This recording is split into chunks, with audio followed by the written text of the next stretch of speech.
الدین ایوبی نے کہا، میں نے اپنے آپ کو یہ وعظ سنانے کے لیے نہیں بلایا کہ جاسوسوں اور تخریب کاروں سے بچو۔ میں آپ کو یہ بھی نہیں کہوں گا کہ اسلام کے دشمنوں کے ساتھ دوستی کرنے والا جہنم میں جائے گا۔ میں صرف یہ کہوں گا کہ کفار کے ساتھ دوستی کرنے والے کے لیے میں یہ دنیا جہنم بنا دوں گا۔ میں اب کسی غدار کو سزائے موت نہیں دوں گا، موت نجات کا ذریعہ ہے۔ میں نے اب غدار کے لیے یہ سزا مقرر کی ہے کہ اس کے گلے میں رسی ڈال کر ایک تختی آگے اور ایک پیچھے لٹکا کر اسے ہر روز بازاروں میں گھما پھرا کر چوک میں کھڑا کر دیا جائے گا۔ تختیوں پر لکھا ہوگا، میں غدار ہوں۔ اسے ہر روز صبح سے شام کھڑا رکھا جائے گا تاکہ آنکھ وہ بھوکا پیاسا مر جائے گا اور اس کی لاش شہر سے باہر پھینک دی جائے گی۔ اس کی لواحقین کو اجازت نہیں دی جائے گی اس کا جنازہ پڑھیں یا اسے دفن کریں، لیکن میری عزیز دوستو، اس سے دشمن کو کچھ نہیں بگڑے گا، وہ ایک اور غدار پیدا کر لے گا۔ جب تک اس کے پاس عورت کی بے حیائی اور جوہر جواہرات کی فراوانی اور ہمارے پاس ایمان کی کمی ہے، وہ غدار پیدا کرتے رہے گا۔ یہ آپ کی غیرت کے لیے چیلنج نہیں کہ آپ کا دشمن آپ کی مسجد میں بیٹھ کر آپ کو قرآن ہاتھ میں لے آپ کے رسول صلی اللہ تعالیٰ علیہ وسلم کے فرمان کو مسخ کرے۔ اس پہلو پر بھی غور کرے کہ صلیبی جو لڑکیاں یہاں جاسوسی کے لیے اور ہماری قوم کی کردار کشی کے لیے بھیج رہے ہیں، ان میں بہت سی لڑکیاں مسلمانوں کی بچیاں ہیں جنہیں ان کے کفار نے قافلوں سے اغوا کیا اور انہیں بدکاری کی شرمناک تربیت دے کر جاسوسی کے لیے تیار کیا ہے۔ فلسطین کفار کے قبضے میں ہے۔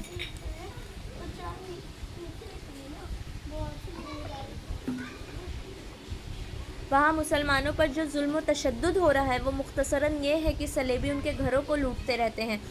وہ فریاد کرتے ہیں تو قید خانوں میں ڈال دیا جاتا ہے، ان کی کمسن بچیوں کو غائب کر دیا جاتا ہے۔ ان میں جو غیرت معمولی طور پر خوبصورت ہوتی ہیں، ان کے ذہنوں میں سے مذہب اور قومیت نکال دی جاتی ہے اور انہیں بے حیائی کی تربیت دے کر مردوں کو انگلیوں پر نچایا سکھا کر انہیں مسلمانوں کے علاقوں میں جاسوسی اور تخریب کاری کے لیے بھیج دیا جاتا ہے۔ اس گروہ میں ان کی اپنی لڑکیاں بھی ہوتی ہیں، ان میں تو شرم و حجاب اور عصمت کی کوئی قدر ہی نہیں۔ وہ مسلمان بچیوں کو بھی بدی کے لیے استعمال کرتے ہیں۔ انہوں نے جب فلسطین پر قبضہ کیا تو وہ وہاں سب سے بڑا جو انقلاب لائے وہ یہ تھا کہ انہوں نے مسلمانوں کے لیے جینا حرام کر دیا، ان کا قتل عام کیا، ان کے گھروں کو لوٹ لیا، مسجدوں کو استبلوں کو غرجوں میں بدل دیا، مسلمان بچیوں کو اغوا کر کے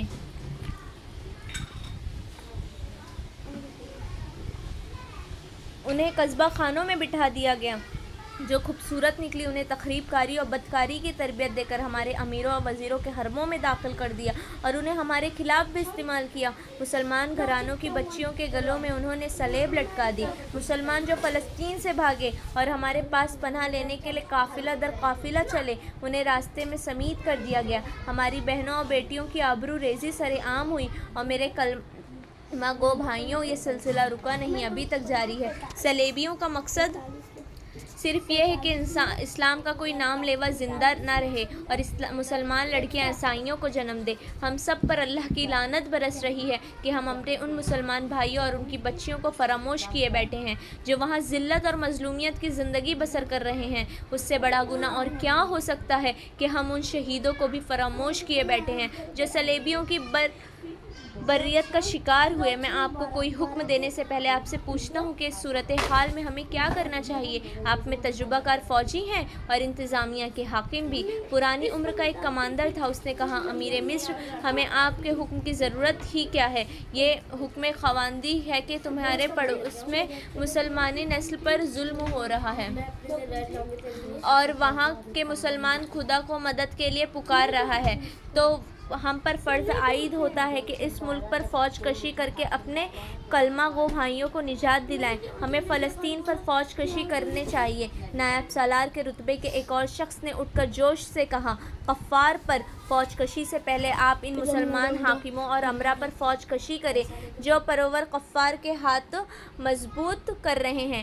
ہمارے لیے یہ صورتحال باعث شرم ہے کہ ہماری صفوں میں غدار بھی ہیں۔ فیض الفاطمی کے رتبے کا آدمی غدار ہو سکتا ہے تو چھوٹے عہدوں پر کیا بھروسہ کیا جا سکتا ہے؟ ایک مسلمان بچی کی آبرو دریزی کا انتقام لینے کے لیے ساری قوم کو سننا ہو جانا چاہیے، مگر یہاں ہماری ایک پوری نسل کی آبرو ریزی ہو رہی ہے اور ہم سوچ رہے ہیں کہ ہمیں کیا کرنا چاہیے۔ صلیبیوں نے ہماری بچیوں کو بدکاری کے لیے تیار کیا اور ہم ان کے لیے اس ساتھ بدکاری کرا رہے ہیں۔ محترم امیر، اگر میں جذباتی نہیں ہو گیا تو مجھے یہ تجویز پیش کرنے کی اجازت دیں کہ ہمیں فلسطین لینا ہے۔ صلیبیوں نے ہمارے قبلہ اول کو بدی کا مرکز بنا دیا ہے۔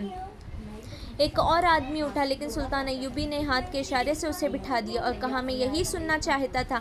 آپ میں سے جو میرے قریب رہتے ہیں جانتے ہیں کہ میرا دلین ہدف فلسطین ہے۔ میں مصر کی امارات کے فرائض سنبھالتے ہیں، فلسطین پر حملہ کرنا چاہتا تھا مگر 2 سال سے زیادہ عرصہ گزر گیا ہے۔ ایمان فروشوں نے مجھے مصر میں ایسا الجھا دیا جیسے میں دلدل میں پھنس گیا ہوں۔ ذرا ان 2 سالوں کے واقعات پر غور کریں۔ آپ صلیبی تخریب کاروں اور غداروں کے خلاف لڑ رہے ہیں۔ سوڈانیوں کو ہمارے خلاف لڑانے والے ہم میں سے ہی ہیں۔ سوڈانی حبشیوں سے مصر پر حملہ کرانے والے ہمارے اپنے سالار اور کمانڈر تھے۔ وہ اس قوم خزانے سے تنخواہ لیتے تھے جس میں قوم کا پیسہ ہے اور جس میں خدا کے نام پر دی ہوئی زکوٰۃ کا پیسہ ہے۔ میں نے اس امید پر 2 سال گزار دیے ہیں کہ میں جاسوسوں، انہیں پناہ اور مدد دینے والوں اور ایمان فروشوں کو ختم کر کے فلسطین پر حملہ کر دوں گا، لیکن میں اس نتیجے پر پہنچا ہوں کہ تخریب کار کا یہ سلسلہ کبھی ختم نہ ہوگا۔